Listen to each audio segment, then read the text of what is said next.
Welcome to the 1920 New Teacher Induction Program Training for Administrators and Mentors. This is Lena Thorstensen from Professional Learning and Development. Currently, we are in the process of transitioning this position over to someone else. So I just want to make sure everybody knows that I am currently still acting as the contact for New Teacher Induction and the PDCP program. And my contact information will be at the end of this presentation.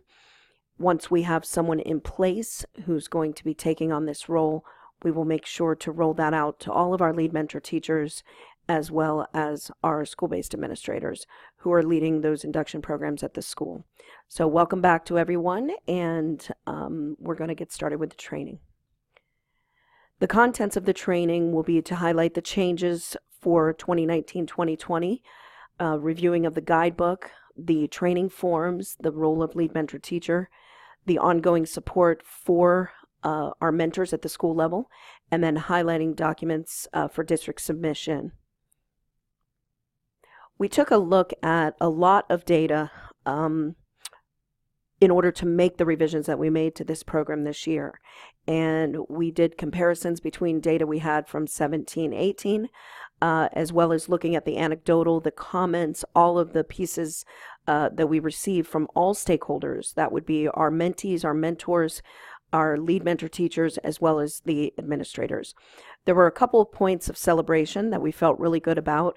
Overall, as far as district support, that improved over all groups, as well as the big one really for us was that overall improvement of feeling supported at the school level. That moved from 89.9% in the 17-18 school year to 94.3%. We also had a much larger sample group in that second response. So we really felt great about that, and just wanted to take a moment to thank our schools for all the hard work that you're doing to lead those new teachers through their first 2 years with BPS.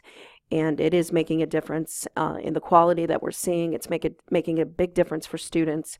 And what we would really love to see is for that to move almost to 100%, because the goal is that we want all of our teachers to feel supported at their school level and know that they have those people on their campus that they can rely on to help them get through the challenges that they're facing in the classroom and outside. So thank you for that. In addition to the celebrations, we also looked at a lot of other pieces, especially the procedural portions, looking at the professional development and how that aligned to the goals of the teacher and meeting the needs of the students in their classrooms. And so many of the changes you will see coming up throughout the next set of slides will be based on those changes, and I'll make sure to highlight that data as we go through the presentation. If you have old documents from last year's program, please make sure to discard them. Everything that we are currently using for our induction program this year and forward is already posted onto our website, and the website address is right here on the screen for you. I'm going to be taking you for a tour of the New Teacher Induction Program page, but this is where you will find those documents. And so if you have former pieces, please get rid of them because there are definitely some significant changes to the program for this year. One of the biggest changes is with some of our forms and our PD and early exit requirements. So I'm going to highlight those for you right now. Forms for the mentors and mentees. Our post-conference form was revised, and this is the form that the mentor uses when they sit down with the mentee and discuss what was seen in the classroom, and they share that data back with the teacher. We were getting a lot of feedback about the inquiry plan being a little too cumbersome for the mentees to use. They were unclear, unsure how to use the form, and it was just kind of becoming a point of frustration. So what we've done is we've integrated the goals of that form into the post-conference guide, and we'll show you that a little later in the presentation. But it just kind of eliminates some of the confusing pieces, but still captures the spirit of what we would like those mentees to do when they leave that post-conference, is to go back into the classroom and work on those agreed areas where they're trying to make improvements in those dimensions. The mentee post-conference note form is a brand new form we added because the feedback we were receiving from our mentors is that they liked the post-planning guide, but the guide is really for the mentor themselves to use to guide them through that conference. And they wanted the mentee to walk away with something and sort of an action plan of sorts that was not the inquiry plan. So in order to do that, we have created this mentee post-conference note form where the mentee themselves are taking notes while they're getting that feedback, and that conversation is happening between the mentor and the mentee. And we will show you that also a little later in the presentation. The mentoring log, we did add a signature line for both the mentor and the mentee. Early exit has now been replaced with something called non-participation agreement. No longer will those teachers who are coming in on a professional teaching certificate, and let's be very clear on this, professional teaching certificate, with more than 3 years of teaching experience, those folks are going to be given a non-participation agreement and allowed to kind of be exempted out of our induction program. There are some caveats to this. Only an assistant principal can offer that agreement to a new teacher. That isn't something that can be offered by a lead mentor or a school-based mentor. This can only be offered by the assistant principal, and it's signed by the assistant principal as well as the mentee. And later on, I'll show you what the agreement looks like. But the caveat to this is at any time, should the assistant principal feel that additional supports are necessary for this teacher to be effective and for this teacher to be supported in the classroom, they have the right to then place them in the program and provide them with those supports. We just want to make sure that those teachers know up front that it isn't punitive, but if it's necessary for their success and the success of their students, then those supports will be put in place.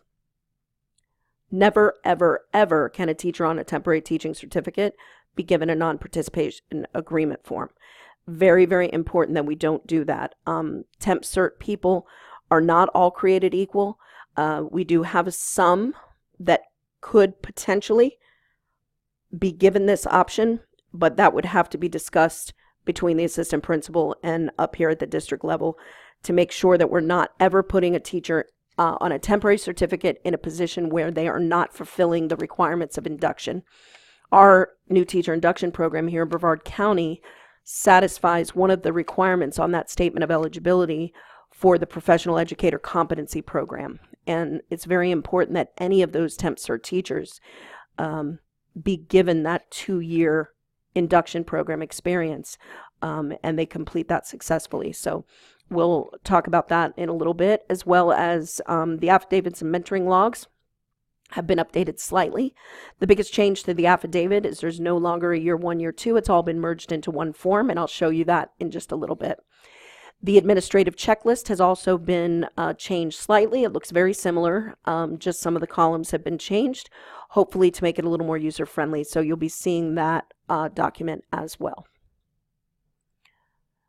This is what your guidebook will look like, and this will be posted to our website by August 26th. And this will be very similar to this PowerPoint presentation, but it will be in a written format. So it kind of gives you the rules and regs of the new teacher induction program. And then should you have any other additional questions, then you would contact the content specialist here for induction. And in the meantime, you would contact me if you had any questions. We want to define what teacher means for the purpose of the induction program. So these would be teachers pre-K to 12, school counselors, school-based social workers, and speech and language pathologists. Especially our school-based social workers, although they are not teaching in the classroom, they do have requirements by the Department of Ed on their statements of eligibility to be able to meet all of their requirements, and being part of the induction program is one of those things. And when we talk a little bit about best practices for putting mentors and mentees together, we'll discuss some of the unique roles of the school counselors and the social workers. They also do have their own folder on the website, and I'll show you that in a little bit, where all of their documents are housed, because what we ask them to do and how we document that work is slightly different than it is for our classroom teachers and our speech language teachers.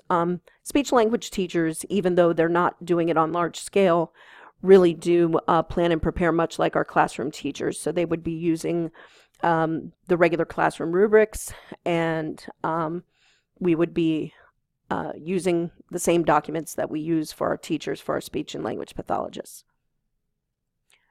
Very important for us to understand the terminology related to the induction program, because this year there are some pieces of the program that go back to the type of certificate that teacher is on versus just them being year 1 or year 2 in the program. And we had a lot of conversation about this and dug deep on, once again, going back to that data, on really trying to meet the needs of the teachers. And so as we go through the induction requirements, I will point out those differences. So year 1 are instructional personnel that are brand new to our school district. They could either be on a temporary certificate or coming from a university program, being on a professional cert, but they're what we call year 1 teachers, first year in Brevard County. Year 2, same thing. They can have either or teaching certificates. They're just in their second year of teaching in our school district. Our professional certificate teachers are those teachers who have graduated from education programs and have applied and received their professional teaching certificate through the DOE. Our TEP cert teachers are those that are non-education majors. They have a bachelor's degree and have applied for that temporary certificate. They have 3 years to fulfill the requirement that is stated on that statement of eligibility in order to move from a temporary to a professional certificate. These temp cert teachers are probably our most vulnerable group of teachers because they have the least amount of pedagogy. So even though they may know the subject area, they have a very small amount of training when it comes to instructional strategy, classroom management, assessment, and some of those pieces that are so important in the classroom. And these are the ones that we're going to be spending the most time with, putting the most resources into to make sure that they have what they need. But all teachers, whether they're prof or temp, if they're new to the profession, they're going to be mentored. We're going to look at how that will be different for professional or temporary certified teachers. So how we identify these mentees is off of the Z703 panel in AS400, and directions were sent directly to the assistant principals. The assistant principal is really in charge of that induction roster. We have encouraged those lead mentor teachers to work alongside of the administrator to not only help make that roster complete, but also to help with those placements of mentors and mentees, because we really want this to be a collaborative effort between those two individuals, because that lead mentor, of course, is going to be leading the team. But the creation of the induction roster is really the most important piece for our administrative contacts, because this is setting the list of those that will receive services in your school through the new teacher induction program. The deadline for submission on the first roster is going to be August 30th. And the reason we do need it by that date is because we need to start creating our distribution lists as well for our school-based mentors and our beginning teachers. And so the sooner we have those lists, then the sooner we can create those distribution lists, and we can make sure that that pipeline of information is coming straight in from us here at the district. So that's really important to get that first roster in as soon as possible. If you're struggling or having any problems, please just let us know. We'll be happy to give you some assistance. The one thing you're going to find with the rosters, especially this year, since last year was the first time we implemented the early exit option, when you print the reports off the Z703 for year 1 and year 2, people who were early exited are still going to show on those rosters because we have no data element in AS400 to be able to take those people off of your rosters. So it's up to the school to know, yes, we have exited this teacher. We exited them last year based on the fact that they were professional certificate, had X amount of number of years of teaching experience. So even though they're showing up on my year 2 roster this year after I exited them last year, I'm going to go ahead and remove them because I know that they've already been exited. For those who are brand new, year 1, just coming in, Same thing with experience and with a professional certificate. Those that meet the criteria for non-participation, we're going to go ahead and put them on the roster. And next to their name, in parentheses, we're going to list NP for non-participation. And that way, they're accounted for on your report, but you're going to say NP. You are welcome to also do that with your early exits. If you want to leave them on the roster, but just put EE next to their name, then we'll know those year 2 people were already exited the year prior. But it really is going to be up to the school to look at those year 2 reports to know who those people were who exited last year. Now, you may have a teacher who's new to your building, and maybe they were exited last year at their old school, but you don't have record of that because they're new to you. You're always welcome to reach out to me if you have a question about that, especially if you know that they're a veteran teacher. Or if you ask the teacher and they say, no, I was early exited last year, you can always send me an email to confirm, and I can let you know, yes, we received that and they were exited. The bottom line is it really doesn't matter at this point. If you know that they're a teacher on a professional teaching certificate and they have more than 3 years of experience, then they would be eligible to not participate anyway, regardless of last year or this year. So I would just make sure that when you're looking at that list, you're looking for those folks and identifying them as not participating.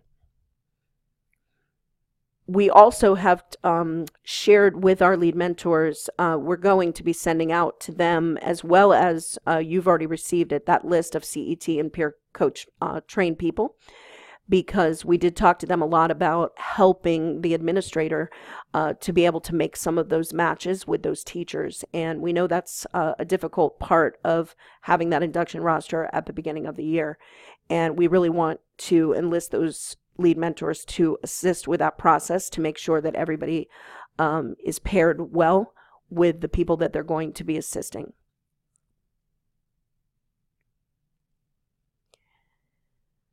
When you are assigning your mentors, there are some rules.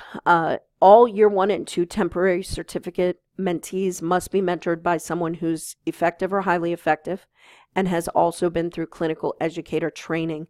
It has always been that way. That has not changed. Anybody on a temporary teaching certificate, this is part of state statute, must have a clinical educator trained mentor. What is slightly different this year is for all of our year 1 and 2 professional cert teachers, they can either be mentored by someone who has CET training or peer coaching training. And we did kind of roll with that last year. This year, it is solid.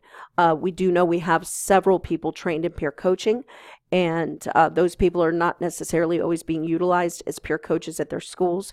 And we'd like to make sure that those individuals that have that level of training are working with teachers.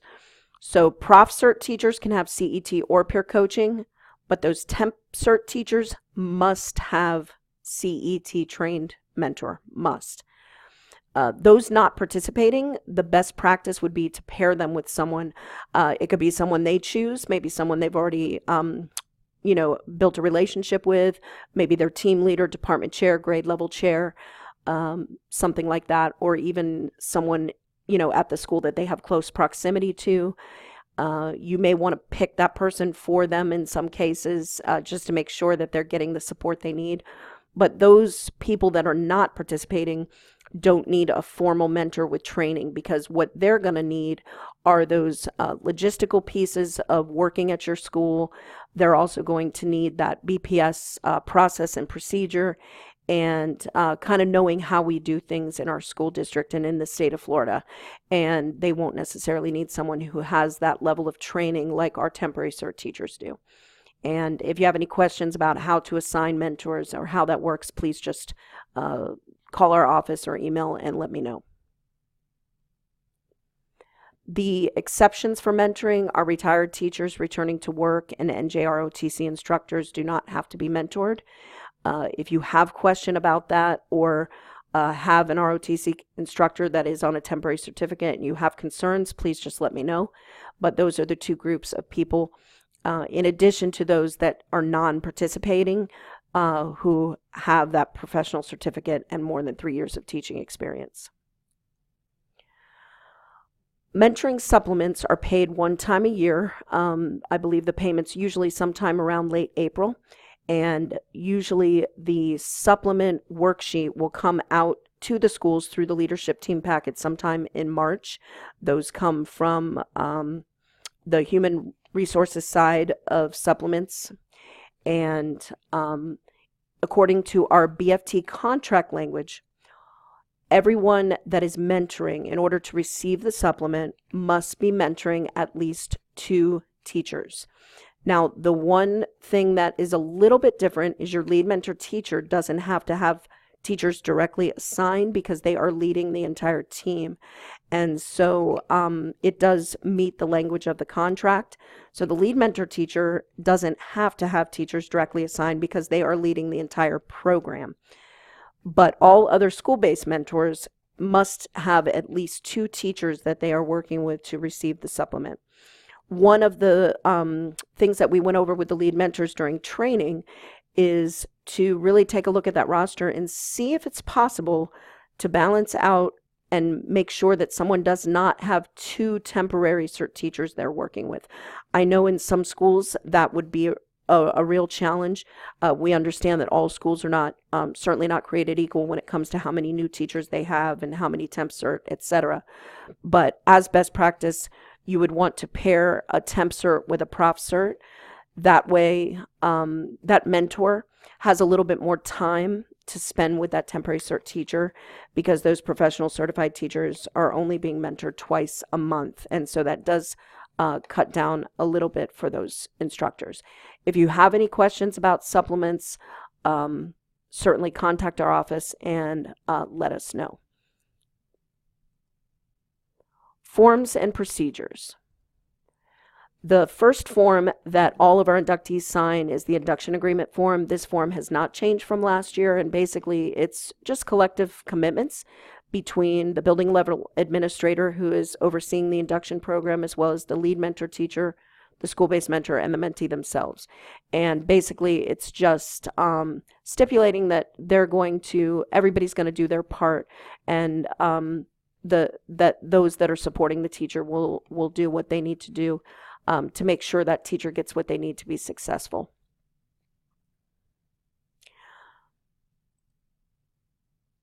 This is what the mentoring log for temporary certificate teachers looks like this year. This is for all temp certs on a year 1. By the second year, even a temporary certified teacher is only being mentored twice a month.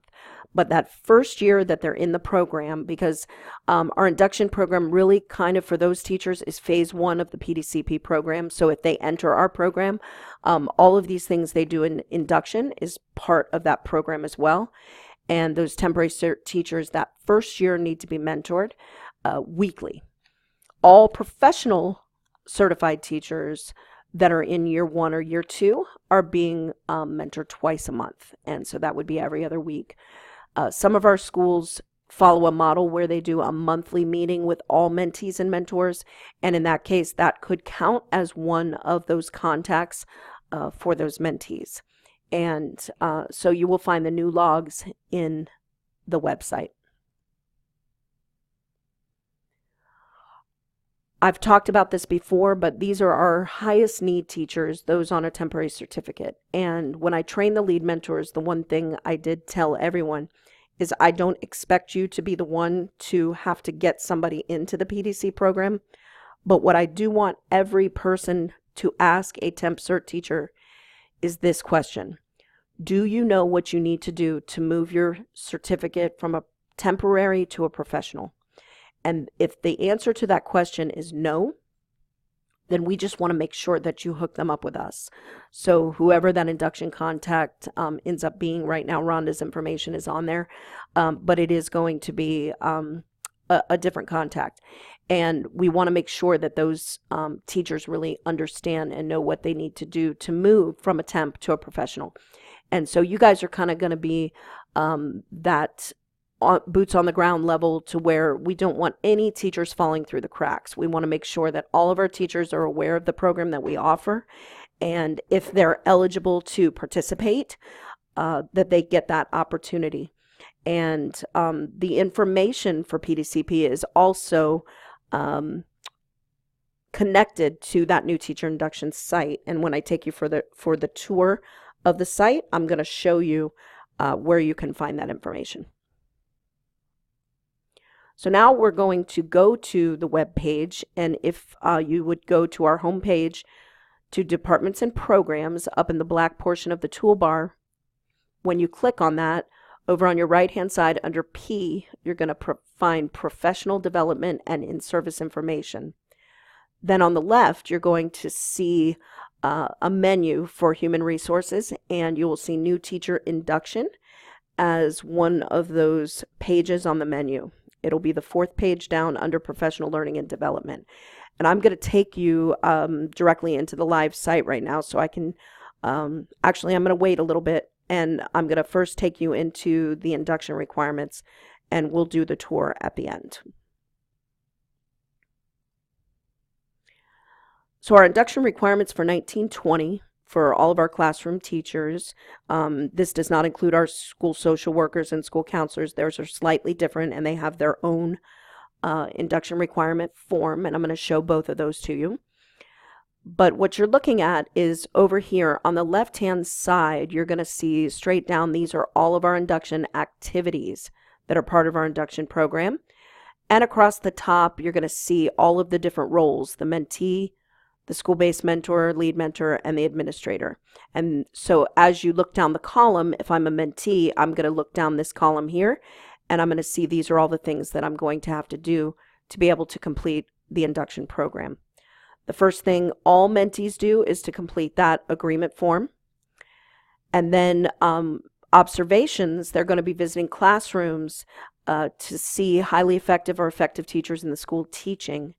They're going to do year 1 2 observations, and we recommend that they do one in the fall, one in the spring, but some schools, some principals like to have them do both of them in the fall because it kind of front loads for that mentee, for them to be able to see good teaching happening, gives them those models early on, and that's really a school-based decision. But we'd like those teachers in their first year in the induction program to go out at least twice into a teacher's classroom that's highly effective or effective.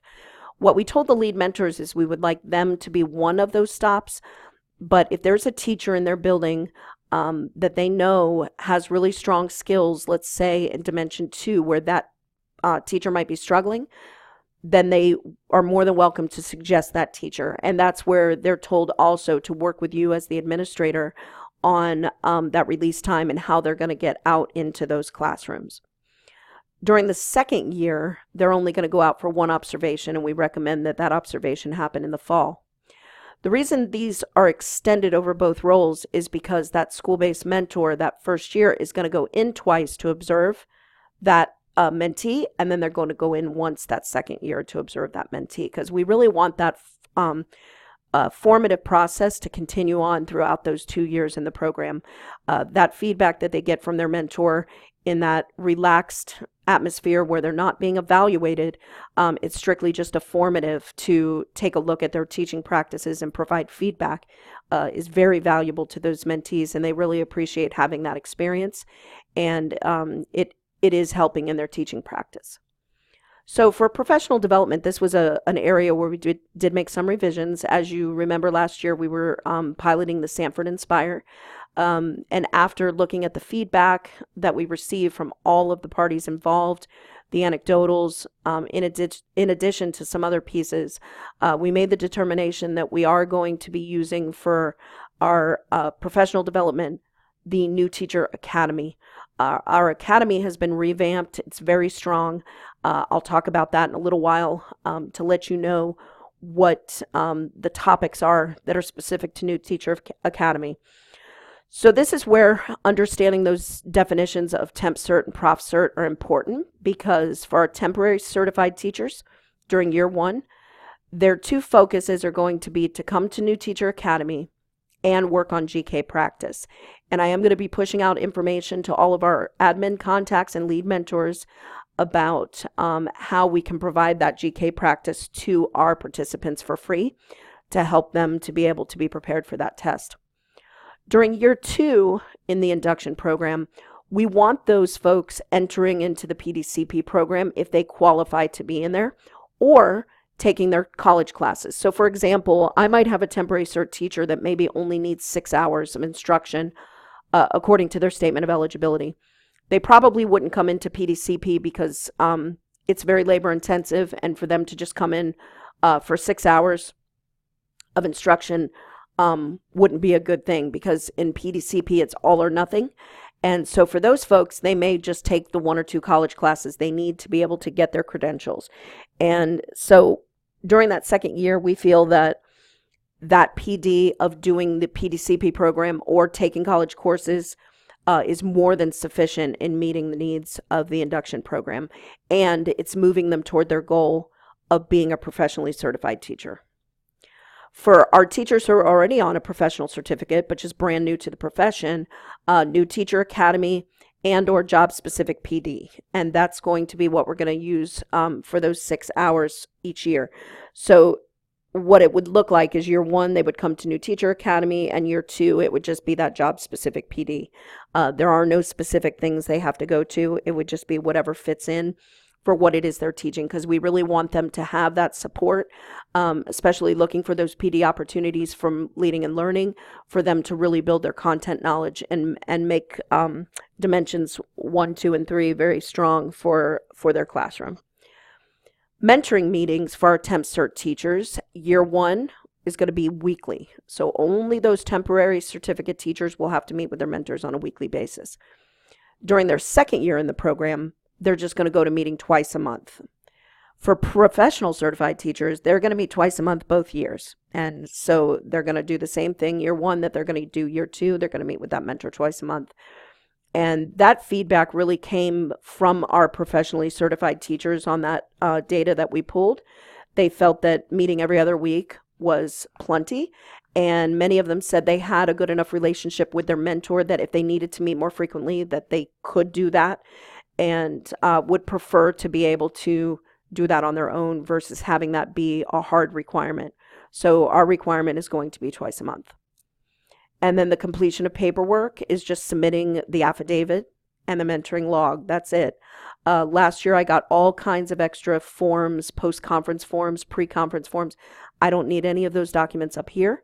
We just want to see the affidavit that says that they've completed all the things that needed to be completed, and that everybody in the building agrees that they have done those things, as well as the mentoring log to see the different types of activities they were working on with their mentors.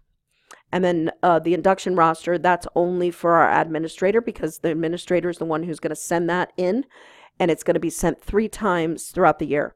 The first one will be due August 30th, and that's the initial induction roster.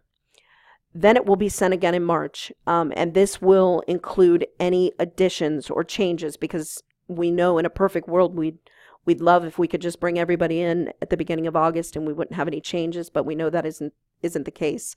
And we're going to have a lot of people coming in and out, and we want to make sure that that information is accurate. So when it's time to take a look at supplements and make those comparisons between the logs and those supplement forms, that the information is accurate.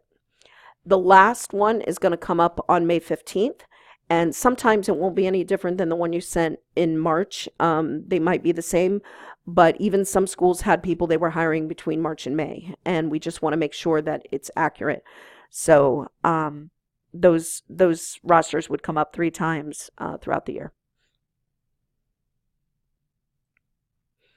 This is the table for the school social workers and the school counselors. The only 2 major differences between those is they only have to do 1 observation in and out during year 1 and 2, and they only have to meet twice a month the entire time, whether they're on a temp or a professional teaching certificate. And those are the only differences for those roles.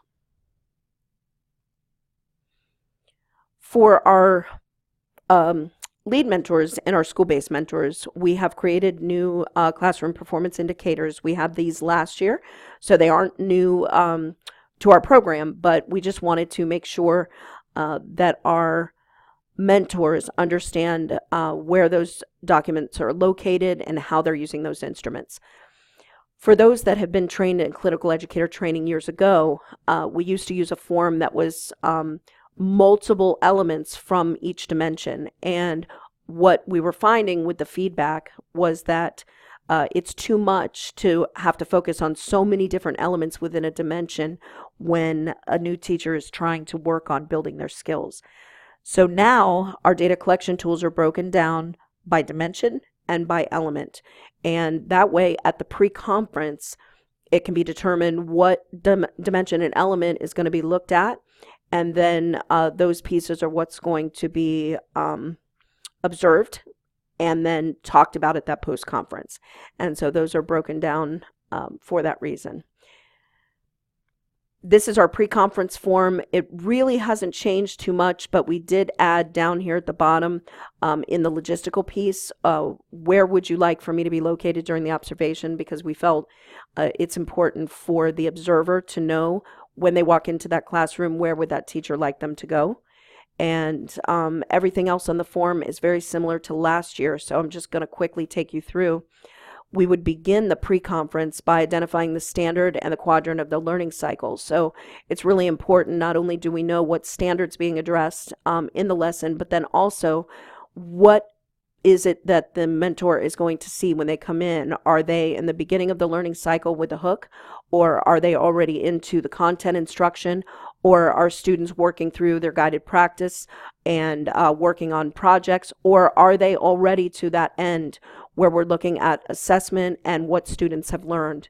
And so that's what would go up in this section, so that the observer knows what they're looking at. You would identify the dimension and element that's going to be addressed and what documentation that mentor is going to be collecting. And then we want feedback from the mentee as to what they think they want to work on. So what are the challenges and barriers that they've been facing in the classroom, and what would they like to work on, and what would they like that mentor to look for? And then the data collection tools, most of these are not forms. The classroom performance indicator are forms, and we don't have a form for selective verbatim, but we are going to be creating one and posting it on the site. But verbal flow, classroom traffic, and at task all require seating charts. And this is all part of the clinical educator training, so those that are CET trained will understand what they're doing with those specific documents. This is our post-conference form, and right here on this right-hand side here, where it says close of meeting, this is where we made the significant change to eliminate the inquiry plan and make it a little more simplified. So on that post-conference planning guide, as the mentor is talking to that mentee, once that reflection and discussion has happened, once all the specific details of the observation have been shared, then that is where they're going to talk about how are we going to move forward? What are you going to work on? How will you get there? And how will you know when you've achieved it? And so to lead into that, in this next document, this is the new form that we created for the mentee. So as the mentor is talking about those things at the close of the meeting, along with the mentee themselves is writing their own form. So this document, they're going to take away from that post-conference with the feedback they got from their mentor on those behaviors they want to see increased and decreased, as well as what are they going to work on and when are they going to meet again to discuss that. How did they know what they wanted to work on, and then how do they know when they've achieved it with students? What are the look-fors? What are the things that they want to see changed in their practice? And then they're going to set the next meeting at that same time. So this form, it has been added this year and is new. These are our specific documents for our school social workers and school counselors. The one that you see on the left is the peer observation form. And so this is the form that they would use when they go into a teacher's classroom. And the one thing that was really discussed in great length is how important it really is for school social workers to understand the work of the classroom teacher as well as school counselors.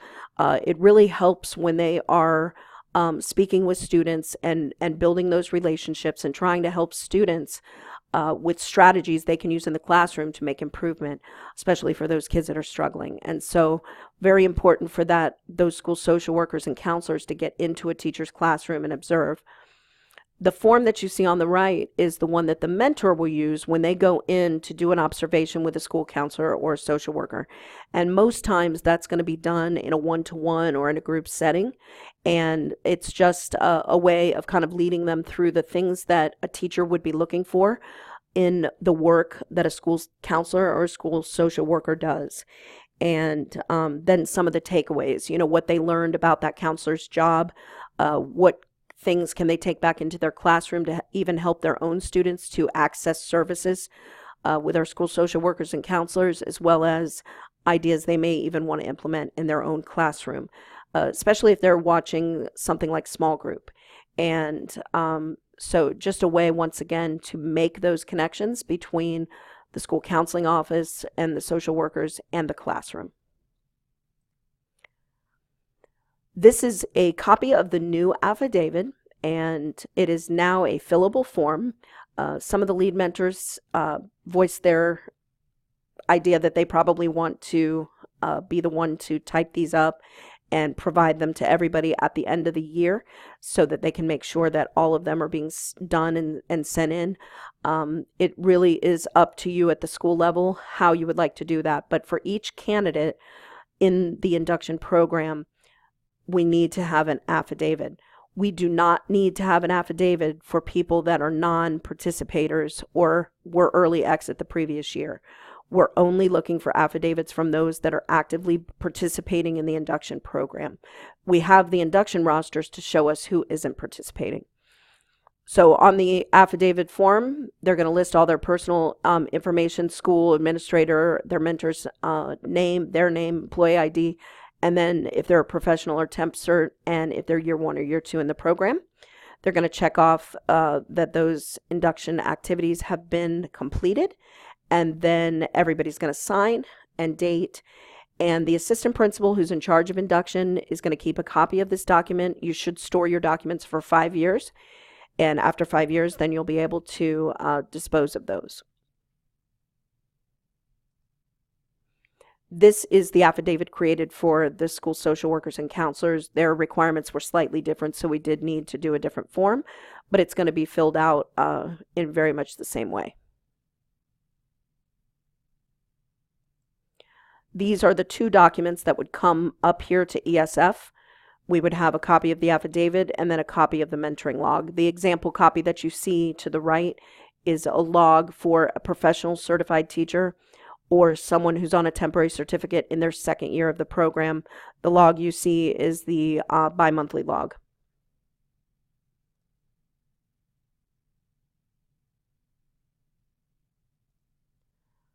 Documents to retain at the school level. So our administrators are going to keep a copy of the induction agreement form, the affidavits, mentoring logs, those non-participation forms, as well as the accomplished practices, and I'll get to that form in just a moment.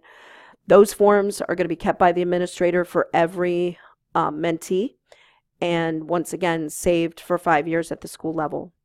We've asked those school-based mentors to keep their classroom performance indicators, those pre- and post-conference documents, copy of the mentoring logs in their folders, and to keep those for 5 years. We have asked them, though, to keep those documents private that they use when they are doing those formative, informal observations with their teachers, because once again, our school-based mentors are not doing anything evaluative. They're simply just collecting data and helping that teacher to improve their practice. And we want them to keep those forms because those really belong between them and their mentee. For every temp cert teacher completing the induction program in year 2, the assistant principal is going to complete this form, and this form basically is outlines the Florida Educator Accomplished Practices. What you would do is in the space provided to the left of the bullets, you would simply put an S or a U in these sections, and hopefully those will be all satisfactory by the end of that 2nd year of the induction program. This bottom portion would be completed and then signed by the administrator. And at the end of year 2, this would be sent to us at the district office, whoever is the content specialist for PDCP or new teacher induction. You do not need to send this form in for year 1. Year 1, they're still in the program. So we do not need this accomplished practices. We do not need the finalization. We will have those rare cases, however. We do have people that are on a temporary certificate who have bumped around from one school to the next, and maybe done short terms or haven't completed a full year of induction. When you stumble across those folks, please just contact me and we will talk through what their induction program will look like and what year they're going to enter into the program. You will find in the guidebook that if they have at least 2 9-weeks, that is sufficient for 1 year of induction. And so for some of these folks, they may only really be in the induction program 1 full school year, depending on what their employment looked like prior to. And we can make those concessions, especially for those teachers who are really doing well and meeting those Florida Educator Accomplished practices, in addition to completing the other pieces of the induction program. This is what the new induction roster looks like. You'll see on the second one, I have made some changes to these columns here. When you send that initial roster, you're only going to send those things up to this column for induction year. All of this will be left blank until that final roster comes up. So you're going to put in the mentee's name, the mentee's employee ID, the mentor's name. Please do their full name first and last, because once again, we use these rosters to create distribution lists in our email system. And when I don't have full names or people put nicknames, it makes it really hard sometimes to find people. So if you would, please just make sure that that's a first and last full name for your mentor, as well as their certificate type, the start date of their employment as a teacher. So this is where sometimes people get confused because we have people that were substitutes or instructional assistants. Prior to being an instructional person, they would not have been eligible for the induction program. So that start date there is really their start date as an instructional employee.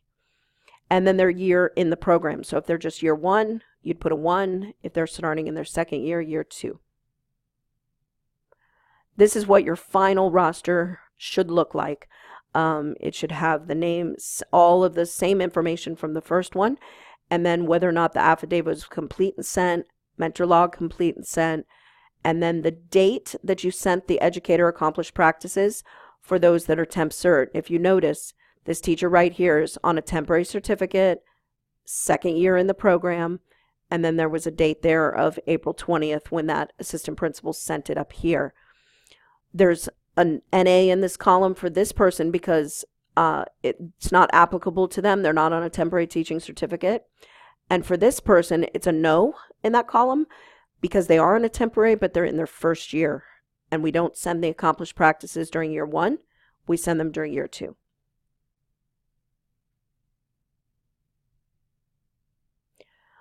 Also with the induction roster, something that was added is for you to add your lead mentor teacher here at the top. So your school name, your name, and then your lead mentor teacher's name. And this is really important because as we're looking at those supplements, if I see that lead mentor's name up there at the top, and then I look at your supplement roster, and let's say you have, 2 mentor teachers that are working with 4 people, then I'll know, yes, this person is one of the people that gets paid, as well as these people down here.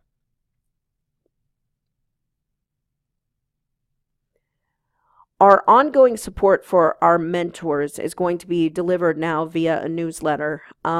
We tried Microsoft Teams last year. It was a little bit cumbersome. It was frustrating to the participants with the feedback that we received from the survey. So we've decided to move to providing them with a newsletter that's going to give them supports in the 8 different areas of development for our new teachers.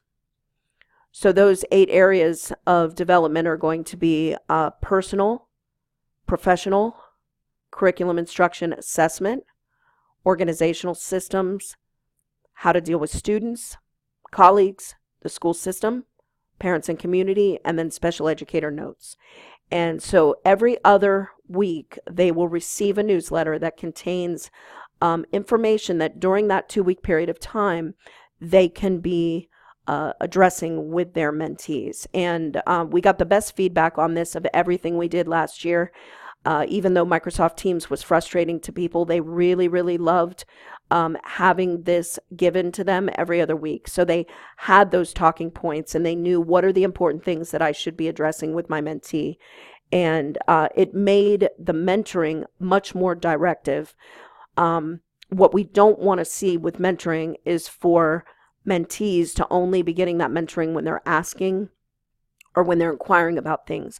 Mentoring should be directive because these are people with experience who are guiding that work and helping that mentee develop themselves. Bridget Reed is going to be our point of contact again this year for developing those different 8 areas. And in addition, she's going to be doing some video presentations as well on these topics, the phases during the first year of teaching, hard conversations, areas of focus, district information, issues that may arise, and when to turn it over to an administrator. And that last piece is very important because we got a lot of feedback from our mentors asking about just being sure of when a mentee is in that gray area where they've been working with that person and they're just struggling to a point that they might not be able to offer all the services they need. And so Bridget talks to them about the conversations they should be having with their administrators to be able to let that administrator know when that person is in need of some more intense assistance in the classroom.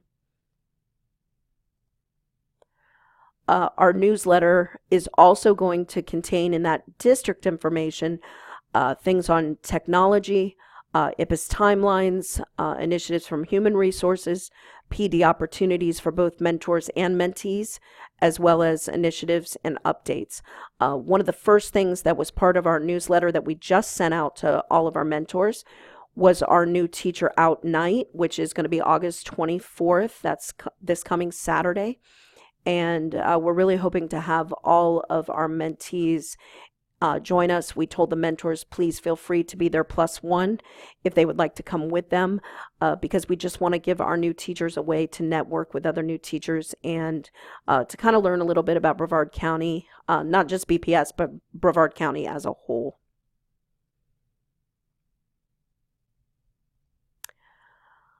So looking at the responsibilities of the lead mentor, really, we've got 5 areas that lead mentor is supporting, not only the administrator, but also the team at the school. Obviously, one of the first things is identifying those mentees and mentors and making those connections with the administrator, but then also providing support to the team as well as the mentors, monitoring what the mentors are doing, whether or not those relationships are working. Are the mentors really doing all of the things that they need to be doing for these new teachers? Also providing some professional development, and that doesn't have to be extensive, but when they are having those monthly meetings, to be providing a little bit of PD as well as the collaboration.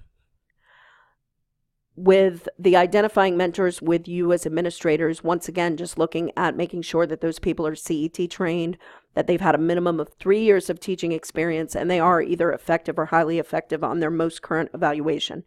Of course, this is a must with our temp cert teachers, but even those that are prof cert, if you're pairing them with those CET trained people, we just want to make sure that they're all meeting these expectations. Then providing support, and when we say support, we mean to the mentors themselves, not just the mentees. And we want to make sure that at our schools, it's turning into a mentoring team. We want to make sure that everybody is able to support one another. And then monitoring the mentors. Sometimes we know that certain relationships don't work well, and sometimes our mentors are struggling to do the things they're supposed to do to support their mentees, but they may not be vocal about it or may not know how to address it. So that lead mentor teacher really takes on kind of the role of making sure that everything is working and moving along.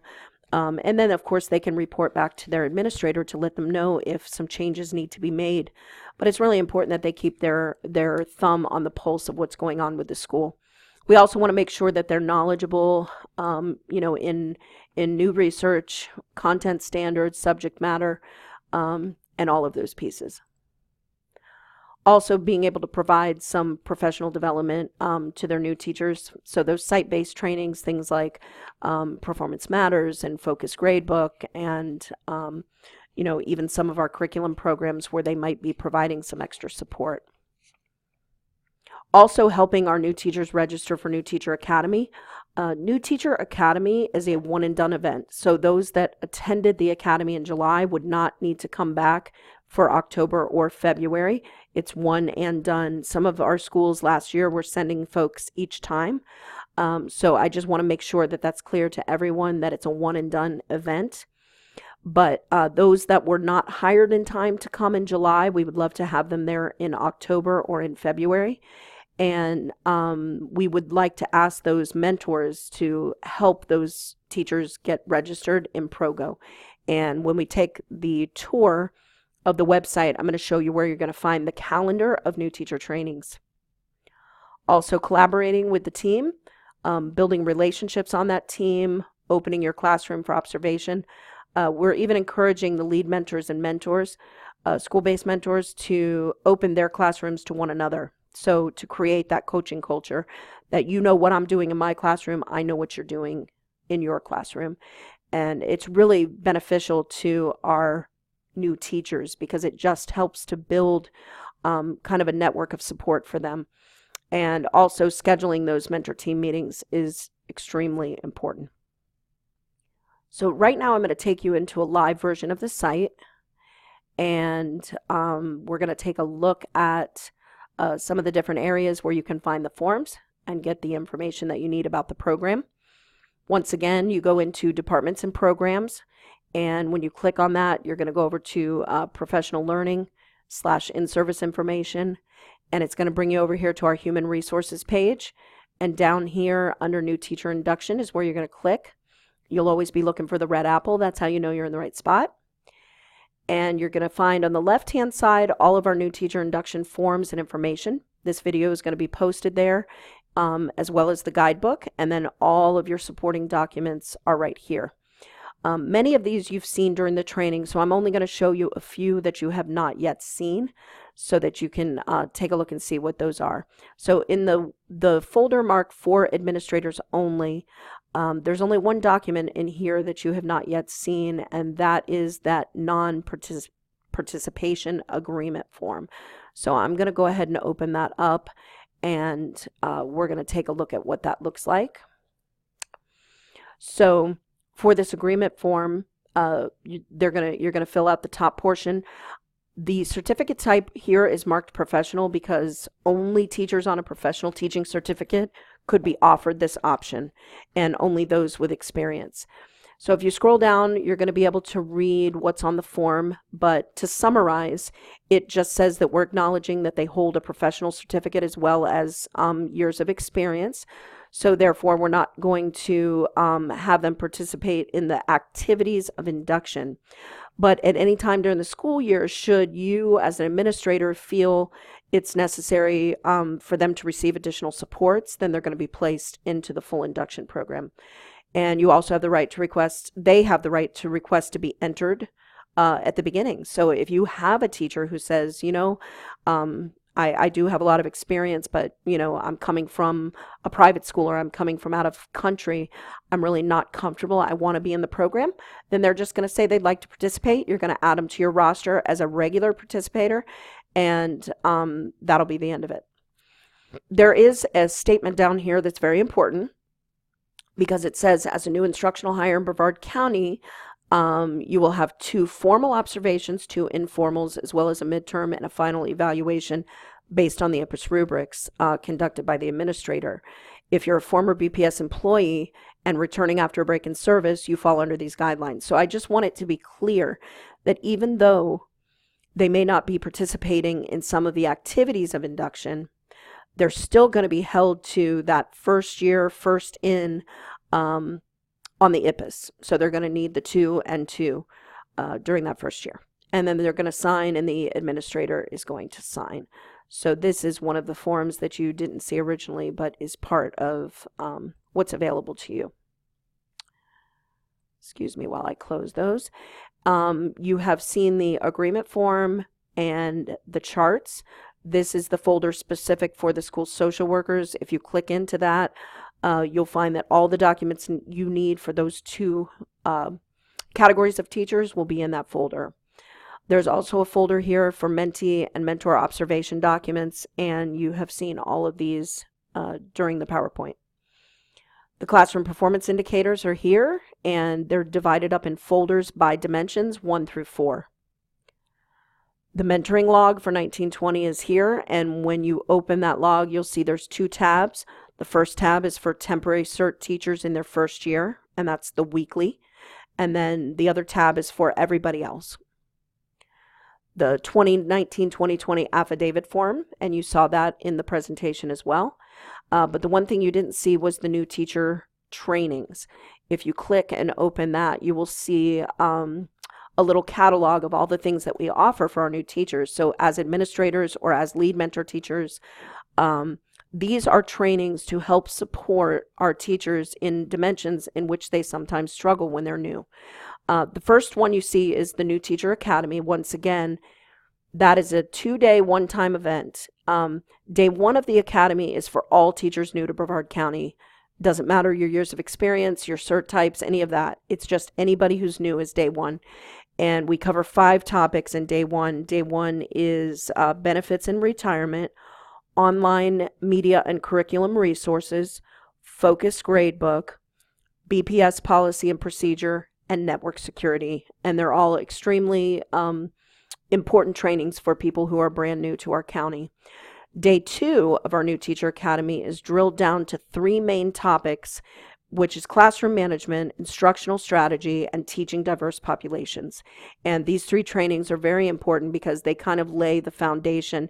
It's about really those survival skills. And so day 1, day 2, day 2 is only for those folks who are either on a temp cert or those that have less than 3 years of teaching experience, whether they're prof or temp, it doesn't matter. But those who would need the instructional strategy and the classroom management support and the teaching of diverse populations. The trainings that we offer, the other trainings we offer here during the year is CHAMPS. CHAMPS supports Dimension 2 because CHAMPS is a 3-day training taught over 3 months. So it's just 1 day per month that they're coming. But it addresses all of the pieces of an effective classroom management program. So it includes the structure, the teaching of expectations, the observing of students in the classroom, interacting positively, and how we correct student behavior. And so the lead mentor teachers have been told that if they have a mentee that's really struggling in Dimension 2, to talk to the administrator, and you as administrators can make that decision whether or not you'd like to send them to the training. We have 2 training cycles starting in September and 1 training cycle starting in January. So those that think they might need a little more support in those areas might consider doing CHAMPS and DISC. It is K-12, and we do the training combined, so it doesn't matter. We mix and match those folks together in the same training. We also offer strategies for engagement, and this is for support in Dimension 3 for those teachers who are really trying to kind of develop their toolbox of student strategy. They're taught 10 of the Kagan structures, including 5 of those discussion structures. We also take a look at the alignment of visible learning and how and when certain strategies are used within the cycle of learning and how to get the highest yield during that time. So this training is all built from the lens of a new teacher. In the afternoon, they do a little bit of practice and development of their own strategies, and they also leave with a really great copy of a book that has strategy supports for them to be able to use at any portion during a lesson cycle. And so that's a great training for those that might be struggling a little bit in Dimension 3. Teaching with Poverty in Mind also is taught through the lens of a beginning teacher, those that may not have any experience working with students who are under-resourced, or just trying to help them to develop that understanding, not just of the brain research behind how these students learn differently, but then also looking at specific strategies to be able to teach teachers to use that we know are research-based, that work with those students who are under-resourced. And they do leave that training with some great resources as well. And we did add thinking maps onto our training calendar. Fiddlers is actually doing this training. And once again, it's a great way to help them to learn how to engage learners, looking at those visual patterns and helping take students through their own thought processes. And so great training to send teachers to as well. We offer this to our beginning teachers, but really thinking maps could be for any teacher. So that is where you will find the training calendar for, for our new teachers, and those are the ones that we offer to them. In addition to that, of course, our other departments, Leading and Learning, as well as Student Services, provide many other forms of training for our new teachers. We did include the learning cycle template, so if one of our mentors is working with a new teacher and they're trying to kind of take them through that learning cycle, just having them look at the different quadrants of the learning cycle, the hook, or how we engage students to get them to start thinking about the learning, then how we model that learning or teach the content, then how we guide students through the practice and move them again into the independent, taking a look at the evidence of learning. What did my students learn, and how am I going to move forward to continue on with this learning? And so this is just a really helpful little document for our mentor to use with our mentees. We did also attach the New Teacher Academy handbook. This is the handbook that they received during their training, and just wanted to provide them with a place to go back in case they misplace their resource. But in addition, to also be able to give our lead mentor teachers and mentor teachers a chance to look through some of the resources that have been provided for them. Also, we are going to be posting here on our site all of the newsletters that we're going to be sending out to our mentors, and that way they don't have to worry about where did it come from. It got buried in my email. I think I might have deleted it, because if they're looking for something particular, they can come out here to find it. We're also going to be trying to place that New Teacher Academy info there and keep that up to date as we're moving through the training. So this is the most current information about the October. And then some helpful links for our new teachers. And then if they're on a temporary teaching certificate, it says click here. This is going to bring them over to our page for the PDCP program, which is always open right underneath the New Teacher Induction program. And in here is where they'll find the orientation materials. It's a video they're going to watch, and they can download the brochure and then get all of the forms that they need to send in to us. And our fall cohort applications are currently open. We're also going to be extending invitations very shortly to those teachers who qualify to be part of the PDCP program. So that is a tour of the New Teacher Induction site. Everything you need, all of the forms are here for you. And once again, I am going to be adding this video here as well as the guidebook. And that will be there for you to download. So if you have any questions, please feel free to contact me. Once again, I will let everybody know when we have secured someone new in the position for the New Teacher Induction contact, as well as our PDCP coordinator.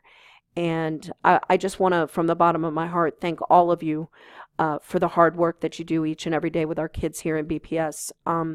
Our new teachers wouldn't make it in the classroom without your support and guidance.